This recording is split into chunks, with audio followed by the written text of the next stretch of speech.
ఎవరిలో అయితే ఈ అంగం స్తంభన సమస్య జస్ట్ స్టార్టింగ్ స్టేజ్‌లో ఉండి అండ్ సెక్షువల్ ఫ్రీక్వెన్సీ తగ్గిపోతుందో, లేకపోతే సెక్స్ చేస్తున్నప్పుడు సడెన్‌గా పెనిస్ మధ్యలో మెత్తగా అయిపోతుందో, అటువంటి వాళ్ళలో ఈ టాబ్లెట్స్ అనేది చాలా బాగా పనిచేస్తాయి.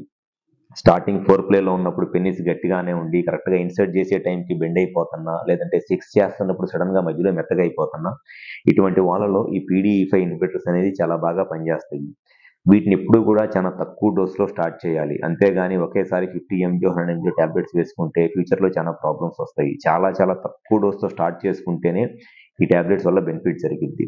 అండ్ సెకండ్ ట్రీట్మెంట్ ఆప్షన్ వచ్చేసి పెపావరిన్ ఇంజెక్షన్స్ అంటారు. ఈ పెపావరిన్ ఇంజెక్షన్స్ అనేది డైరెక్ట్‌గా పెనిస్‌కి పేషెంట్సే ఇంజెక్షన్ చేసుకోవాలనమాట.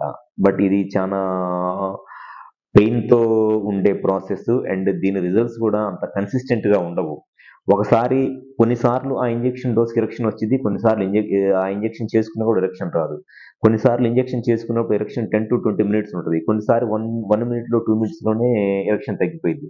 పెద్ద కన్సిస్టెన్సీ ఉండదనమాట ఈ ఇంజెక్షన్ ట్రీట్మెంట్‌తో. సో, ఇది ఆల్‌మోస్ట్ టోటల్లీ ఔట్‌డేటెడ్.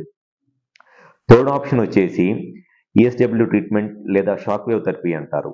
ఈ ఈఎస్‌డబ్ల్యూ ట్రీట్మెంట్ లేదా షాక్ వేవ్ థెరపీ అనేది ఎవరిలో అయితే డయాబెటిస్, హైపర్ టెన్షన్ లేదా స్మోకింగ్, ఆల్కహాల్ లాంటి అలవాట్లు ఉండి దానివల్ల ఎరెక్షన్ ప్రాబ్లమ్స్ వస్తాయో వాళ్ళలో బాగా యూజ్ అయిద్దనమాట. ఈ షాక్ వేవ్ థెరపీ లేదా ఆహ్, లో ఇంటెన్సిటీ షాక్ వేవ్ థెరపీ లేదా ఈఎస్‌డబ్ల్యూ ట్రీట్మెంట్ అనేది.